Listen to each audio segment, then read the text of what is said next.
이야기를 한번 해보시죠.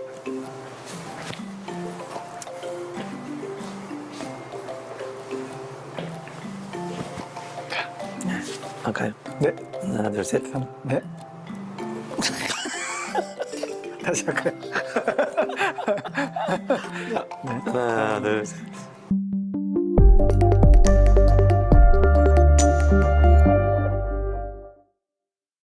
반갑습니다. 예수님의 마음을 담고 여러분의 마음을 담아 여러분의 마음 담당 주치의가 된 정신과 전문의 김민철, 만한민철. 그 옆에 최 PD입니다. 반갑습니다. 반갑습니다. 네, 한동안 어떻게 잘 지내셨습니까? 잘 지내고 있습니다. 네. 시차 적응은 이제 좀 되시고 이 방송에 나갈 때쯤 되면 다 됐을 겁니다. 이 교회 다니시는 분들이라면 이런 경험들 한 번씩 있지 않을까 싶은데 네. 좀 조심스럽긴 합니다. 네. 주변에 이런 분들 워낙 많은 것 같아가지고 네네. 그 어떤 공동체 안에서 네. 대부분 이제 리더는 네. 좀 믿음이 좋거나 네. 또 좀 신앙심 깊은 네.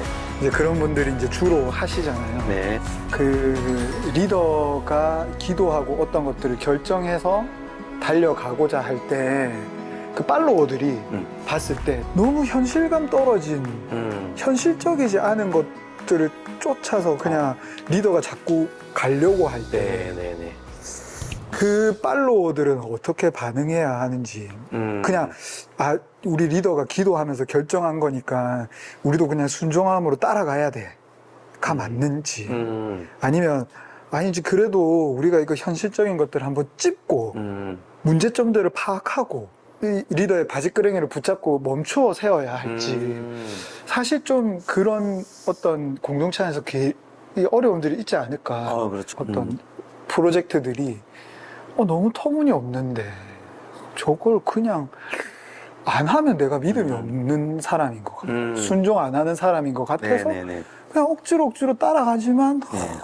계속 문제에 부딪혀 이런 경우들 많지 않나요? 그건 좀 많죠. 지금 아마 말씀하신 게 이게 이제 다양한 시각으로 좀 공동체를 바라봐야 되는 것 같긴 한데요. 네. 저희 여기 컨텐츠는 모든 교회의 시각을 다 담는 건 아니기 때문에 제가 드리는 말, 우리 PD님이 하시는 말이 전부가 아니라는 점은 정답은 아닙니다. 저는 이제 정신의학적으로 사람의 성향적으로 조금 한번 생각을 한번 제가 해보겠습니다. 리더가 성향이 다 다르지 않습니까? 다르죠.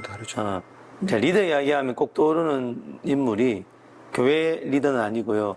강호동과 유재석이 님이 있잖아요. 네네네. 네, 강호동 씨와 유재석 씨는 TV를 보시면 성향이 많이 다릅니다. 전혀 다르죠. 강호동 씨는 나를 따르라 형의 리더고요. 유재석 씨는 같이 가는 리더형이거든요. 제가 볼 때. 이걸 이제 기질로도 설명할 수 있지만 그러면 어떤 스타일이 더 맞냐라는 건 세상에 없고 그렇죠. 네. 각 스타일의 강점과 약점이 있습니다. 왜냐하면 강점과 약점이 없는 스타일의 사람은 아무도 없기 때문에 그러니까 그 사람이 리더가 되면 그 사람만의 강점이 드러나지만 강점이 드러날 때는 약점도 같이 드러나기 때문에 이제 문제가 생길 수가 있는 거죠. 그리고 아까 PD님이 말씀하신 그런 유행의 리더는 조금 비저너리 같아요. 그러니까 기도하다가 하나님 딱 깨닫게 하신 것들을 목적지향적으로 달려가고자 하는 성향의 사람이 하나님의 음성도 그렇게 깨닫기 때문에 그러면 본인은 보고 깨달았으니까 교회 공동체들을 보고 나를 따르라 내지는 가자라고 하겠죠. 제시를 할 수 있죠. 그런데 팔로워 중에 비슷한 성향은 오케이 하면서 갑니다. 그렇죠. 근데 반대 성향도 많다라는 게 할 수 있죠. 교회에게 신비입니다. 하나님이 반대 성향을 같이 묶어 두셨어요. 왜요? 상호 보완하기 그렇죠. 위해서. 상호 보완도 필요한 데다가 그 차이 때문에 이 공동체는 기로에 섭니다. 더 성숙해질 것인가? 분열될 것인가? 잘라낼 것인가? 네. 그러니까 서로가 서로를 존중하지 않고 서로가 서로를 틀렸다고 말하는 순간 갈등이 생기겠죠. 그렇죠. 여러분 맹목적으로 리더를 따르는 게 순종이라고 생각하십니까? 저는 그렇게 생각하지 않습니다. 순종은 하나님의 말씀을 따르는 건데 리더는 하나님의 말씀을 큰 그림을 제시할 수 있지만 넌 예수님이 아니기 때문에 필요한 만큼은 팔로우와 함께 하나님 말씀을 우리가 순종하지 않겠다가 아니라 하나님 말씀을 리더가 해석한 방향으로 우리가 어떻게 갈 것인가에 대한 상호 협의와 대화는 필요하다고 생각하는 거죠. 그래서 무조건 리더가 봤던 것을 우리는 아무 판단 없이 오케이 고 그래서 이단이 생길 수도 있어요. 그렇기 때문에 저는 그 리더가 보고 느꼈던 것들 존중을 해야 돼요. 왜냐하면 하나님이 리더를 세우셨고 리더를 통해 뭔가 말씀하시는 게 있을 수 있잖아요. 네, 그렇죠. 존중하는 것과 무비판적으로 따르는 것은 저는 다르다고 생각을 해요.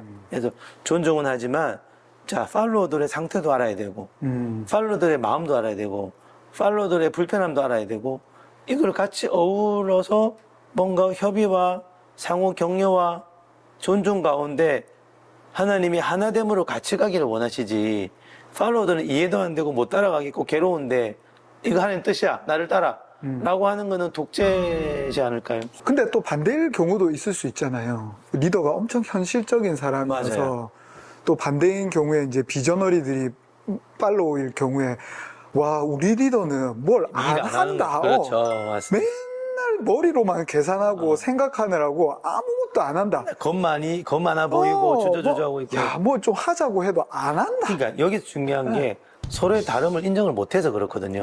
그러니까 내가 볼 때 쟤는 조금 잘 못한다고 그 말은 내가 하는 게 맞다는 거잖아요. 자기 중심적으로 보면 서로의 성향이 틀려 보여요. 그러니까 여기서 중요한 게 성숙은 신앙이 성숙됐다라는 거는 서로 상호 소통을 얼마나 사랑과 진리로 하는가가 중요하잖아요. 소통 없이 보면 틀리게 보이니까 이해 안 되는 거 서로 물어도 보기도 하고 하는 대화를 하면서 가는 게 성숙이지 내가 하는 뜻이야. 무조건 너 나 따라라든지 그러지 않는 사람에 대해서 속으로 비난한다든지 흉본다든지 신앙을 평가한다든지 하는 모든 것들은 저는 미숙하다고 봐요. 분명한 거는 사랑 안의 진리를 말하는 게 성경에서 말하는 성숙한 관계 열매거든요. 사랑 안의 진리를 말해야 되는데 그러니까 말 안 하는 것도 악이고 말을 너무 심하게 하는 것도 악일 수 있기 때문에 예, 그런 것들을 가지고 상호 제가 말씀드린 적 있죠. 노출의 법칙. 이 노출 말고 네. 문제는 관계 가운데를 끄집어내셔야 됩니다. 대놓고 싸우기 위해서 끄집어내란 말은 아니고요. 예의와 존중을 갖춰서 갈등의 요소가 되는 부분들을 대화를 통해 충분히 좀 이제 이야기를 하고 가야 되고 그 과정이 오래 걸리면 좀 걸리더라도 기다리면서 기도하면서 원래 하나됨이라는 거는 다른 마음을 하나로 모으는 거지 네 생각 내 생각 똑같은 게 아니거든요. 그럴 수도 없고 리더와 내가 생각이 똑같을 때까지 기다리는 게 아니고요. 리더가 내가 생각이 달라도 합의된 어떤 이야기와 상황을 만들어낼 때까지는 기도하고 그러면 성령이 하나 된 것을 힘써 지키게 하시는 성령께서 분명한 솔루션을 주실 건데 자꾸 성급하게 자기중심적으로 내가 맞니? 네가 틀렸니? 이런 식으로 밀어붙이면 하나님 그렇게 가는 방향성은 기뻐하지 않으실 수밖에 없다. 그러니까 그런 경우들 있지 않습니까? 뭔가 얘기를 했어. 리더가 어떤 이야기들을 했어. 근데 이제 듣기에 조금 이거는 요렇게 했으면 좋겠다 싶어서 이제 손을 들고 이제 근데요 하고 얘기를 했어. 근데 그 앞에서는 맞다 네 말이 맞는 것 같다 해놓고 안 바뀌어. 결국 그냥 자기 생각대로 그냥 하려고 하고 있고. 보통 이제 리더 중에 비저너리 같은 리더들은 좀 강해요. 네, 강하다라는 게 좋은 점인데 제가 늘 드리는 말씀이 좋은 점이 지나치면 단점이 되지 않습니까? 그래서 강하고 자기 주장을 굽히지 않고 목에 칼이 들어와도 진리를 고수하는 선지자 유형들이 예, 정말 필요하지 않습니까? 필요할 땐 필요하죠. 그래서 예수님은 목에 칼이 들어와도 타협을 안 했죠. 그런데 여기서 중요한 거는 그런 좋은 강점이 자칫 귀를 닫아버릴 수밖에 없는 견고함으로만 자리매김하면 또 잘못하면 완고함이 되지 않습니까? 그래서 사실은 아까 그런 경우에 이야기를 했는데 그래 해놓고 바뀌는 게 없어. 그럼 보통은 3-4번까지는 이야기를 합니다. 또 찾아가는 거죠. 지난번에 말씀드렸는데 아직 뭐 이렇게 그때 우리가 협의가 된 것 같은데 변화는 없는 것 같아서 한 번 더 와서 저는 뭐 싸우고 싶지도 않고 저는 같이 하나됨으로 이 일을 좀 더 공동체가 발전시키고 싶다. 그래서 저는 제 나름의 성향을 보태고 싶다. 한번 요걸 좀 생각하자. 그랬는데 오케이 했는데 내가 할 수 있는 만큼의 이야기를 좀 하는 거죠. 네. 그랬는데 안 될 수 있잖아요. 안 될 수 그럼 있죠. 네 번째는 뭐라고 해야 되냐면 안 되고 있는 것 자체를 사실 지적해야 돼요. 지금 똑같은 이야기를 제가 3번, 4번 했는데도 전혀 변화가 없다. 어떻게 생각하시냐. 이거는 내가 내 뜻대로 하려고 드리는 말씀이 아니라 우리 공동체의 어떤 뜻이고 의논이 좀 필요한 영역이라서 요청을 하는 거다. 이것에 대해서 충분히 의논하고 반영하는 게 너무 우리에겐 중요하다. 근데 지금 몇 번을 이야기해도 전혀 반응이 없는 것, 현실적으로 전혀 말씀은 잘 들어주시고 맞다고 하시는데 전혀 반영해 주는 게 없으시다. 이 부분에 대해서 왜 그런지 어떻게 생각하는지라고 그게 일종의 저항을 직면시키는 거거든요. 네. 3번, 4번 했는데도 안 바뀐다라는 건 저항이 있다는 거잖아요. 안 바꾸겠다는 거거든요. 말은 예스 하지만 마음에서는 안 바꾸겠다는 거예요. 다른 이유도 있을 수 있죠. 그러면 그걸 꼭 집어서 말을 꼭 하셔야 돼요. 그게 쉽진 않아요. 참 어려울 것 같은데. 참, 근데 모르겠습니다. 그 정도 이야기해서 안 바뀔 사람이면 그렇게 얘기해도 잘 안 바뀌지 않나요? 맞아요. 근데 이제 제가 이렇게 상담을 하다 보면 네. 이렇게 이야기했을 때 그 전에 안 바뀌던 분이 바뀌는 분들이 계시기는 해요. 아, 진짜요? 예. 그렇기 때문에 이 원리 원칙이 의미가 있습니다. 그러나 안 바뀌는 분들이 왜 없겠습니까? 안 바뀌는 사람들이 있죠. 예, 있죠. 근데 바뀌는 사람이 있다는 게 참 네. 이게 가능하다는 하나님 주신 하나님 마음으로 쓰는 언어의 힘 같습니다. 분명히 우리가 근데 이제 안 바뀔 때는 이런 거예요. 리더가 너무 문제가 많든지 리더가 상호 소통이 뭔지를 모르든지 또 한 가지 팔로우가 하는 그 이야기 안에 팔로우들이 약간 힘을 너무 줄 때 리더는 더 안 바뀝니다. 팔로우가 약간 압력처럼 보일 수 있거든요. 그럴 수 있는 자칫 위협처럼 느낄 수 있어요. 그 실력 행사처럼 느낄 수 있으면 리더는 또 마음을 닫을 수 있기 때문에 이럴 때는 오히려 대화하는 사람의 어떤 태도나 수용적인 마음가짐이 야, 중요해요. 어렵네요. 어려워. 그래서 기도가 필요한 것 같고 누군가는 몸부림치는 이런 중보가 필요한데 그러는 것을 하나님이 기뻐 받으십니다. 기뻐 받으시고 설사 그렇게 했을 때 성과가 없다 할지라도 하나님은 이번에 이런 노력에 대해서 하나님이 분명히 토양을 닦으세요. 여러분 사랑과 진리로 하는 모든 시도는요 하나님 책임을 지십니다. 왜 하나님 성경에 나와 있는 법칙이기 때문에 성경대로 하시면 당장은 효과 없어 보이지만 그것이 임팩트가 있어요. 근데 좀 그런 것 같아요. 리더도 그렇고 그 팔로워들도 그렇고 그 의견이 갈리었을 때 이쪽도 그렇고 이쪽도 그렇고 모두가 어쨌든 잘 되고자 하는 마음으로 맞아요. 그걸 제시하고 또 반론을 이야기하는 걸 거거든요. 누구 하나 우리 공동체 망했으면 좋겠다라는 생각으로 그런 의견들을 얘기하는 사람은 누구도 없을 거라고 저는 생각해요. 저는 이제 100% 동의하는데 한편으로 너무 교회를 안 위했으면 좋겠어요. 너무 자기가 교회를 너무 위한다라는 생각에 너무 강력해지지는 않는지 교회는 이제 주님이 하시는 건데 너무 내가 그렇죠. 이건 분명히 주의 뜻이야. 그러면 틀리고 맞고를 떠나서 그 주의 뜻은 맞을 수 있는데 그 주의 뜻을 풀어내는 과정이 틀릴 수 있잖아요. 그렇죠, 그렇죠, 근데 그렇죠. 그리고 또 그런 것도 있을 수 있잖아요. 리더가 좀 뭐 산전수전 많이 겪어봤는데 자기가 해왔던 대로 성공의 경험이 많은 리더일수록 맞아요. 더 바뀌기가 어렵잖아요. 그럼요. 예.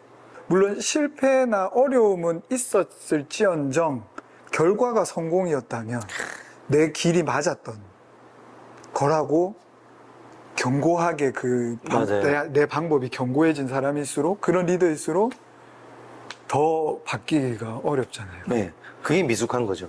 그런 사람은 어떻게 해야 됩니까? 엄청난 실패를 경험하면 될까요? 맞아요. 이제, 우리 뇌는 그렇대요. 경험해 본 거를 지식보다 더 강하게 여기거든요. 네. 그래서 저만 봐도 그런 것 같아요. 저도 그래요. 근데 뇌가 바뀔 때가 있답니다. 음, 제가 했던 성공보다 더 강렬한 실패를 경험하든지 아니면 하나님의 사랑을 더 강렬히 경험하든지 그러니까 내가 했던 경험을 압도할 만한 지식이 아니라 경험을 할 때 아닐 수도 있겠구나라는 더 건강한 확장이 되는데 내가 했던 경험이 제일 강렬하면 더 이상 그 경험의 틀을 고집하고 그냥 그 고집이 현실에 맞다가 안 맞는 경우가 100%거든요. 그렇죠. 그러면 고통을 경험하게 돼 있어요. 그 고통을 경험할 때 뇌는 확장되고 업그레이드 될 수 있는 그게 일종의 이제 고난인 거죠. 그래서 고난이 유익한 이유가 여러분 고난을 주님과 함께 잘하면 그동안 내가 고집스럽게 살아왔던 내 삶의 경험들이 업그레이드 됩니다. 너무 리더가 바뀌지 않을 때 그 리더를 굳이 바꾸려고 너무 또 팔로워들이 길을 쏘고까지 안 하셔도 되는 게요. 이 사람은 결국은 어쩌면은 더 많은 시간이 필요할 수 있겠다고 판단될 수가 있습니다. 그러면 그때는 그 고집을 못 꺾을 수 있습니다. 네. 하나님도 안 꺾으시기 때문에 그러면 그냥 따라가 보세요. 분열하고 싸우고 그러기보다는 차라리 안 되면 따라가는 것도 한 가지 방법은 된다라고 저는 생각을 하고 공동체 안에서 이렇게 뭐 리더뿐만 아니라 뭐 크고 작은 크고 작은 이게 표현이 좀 그렇지만 어쨌든 경중의 차이는 있지만 누군가는 앞서 있고 누군가는 따라가는 사람이 어디든 존재하기 때문에 맞아요. 그 안에서 그런 관계들을 계속해서 부딪히고 만들어가고 조율해 나가는 과정들이 인생을 살면서 계속 있잖아요. 좀 서로가 기질적으로 조금 이해할 필요도 있고 네. 알아갈 필요도 있지 않은가. 그래서 저는 이제 말씀하신 것을 이어서 여러분이 그토록 꼴 보기 싫어하는 리더 때문에 여러분이 지금 성장하고 있다. 그런 갈등을 통해 우리가 주님이 중심에 있으시면 그 갈등을 일으키는 그 사람 때문에 내가 내면이 되게 성장합니다. 포용력이라든지 이해력이라든지 사랑이라든지 그래서 맞습니다. 아마 사도 바울도 전도여행 때 마가요한 내쳤잖아요. 나중에는 그가 필요한 자라고 해서 데려오라 그러잖아요. 그럼 바울도 그렇게 내치고 난 다음에 많이 배웠을 거예요. 지금 공동체 안에 문제가 있으시다면 그 문제의 중심에서 무언가 결정하기보다 조금 한 템포 쉬면서 잠깐 숨을 고르고 그 폭풍이 지나간 뒤에 남겨진 것들을 보면서 결정하는 네, 것도 맞습니다. 지혜로운 방법이지 않을까. 네. 그냥 이거는 제 생각입니다. 또 생각났어요. 자꾸 생각해. 예. 자, 공동체 이거는 갈등으로 연결이 될 수도 있잖아요. 그렇죠. 갈등의 핵심에 악한 영의 방해도 있을 수 있다. 그럴 수 그래서 있죠. 여러분, 예, 사단은 분열하는 영이라 그러지 않습니까? 우리의 연약함이 있기 때문에 갈등을 할 때 괜히 그걸 휘짓고 들어와서. 예. 그렇죠, 그렇죠. 그래서 우리가 영적으로는 좀 잘 대적도 하시고, 분별해야 예, 되겠네요. 기도하시면서 사랑 안의 진리를 말하고 이렇게 하시면 좋겠다는 까지 맞네요. 말씀을 드려야 될 것 같습니다. 참 생각할 게 많죠, 그죠? 네. 뭐, 이 짧은 시간에 다 이야기가 나올 수 없죠. 네. 진짜 생각할 게 케이스 바이 케이스도 많으니까. 네, 진짜 여러 가지 사례들도 있을 네. 수도 있고. 궁금하면 또 댓글 달아주시면 또 우리가 네, 또 뭐 한 컨텐츠를 만들 수.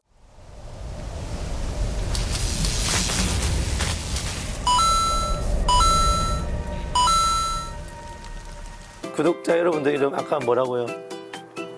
단골 손님? 단골 손님. 단골 손님을 내신 분 죄송합니다. 단골 손님이 너무 딱 적절한 뜻은 맞는데 그죠? 저 마담 민철에는 그래서 마담 민철 단골 손님이라는 뜻인 것 같아요. 그런 것 같아요. 죄송합니다. 이게 딱 마음에 꽂히지가 않습니다. 죄송합니다. 네, 지금까지 예수님의 마음을 담고 여러분의 마음을 담아 여러분의 마음 담당 주체가 된 정신과 전문의 김민철 마담 민철. 그 옆에 최 PD입니다. 네, 다음주에 감사합니다. 뵙겠습니다. 감사합니다. 다음 주에 뵙겠습니다가 뭔지니까 감사합니다. 그런 거 없다.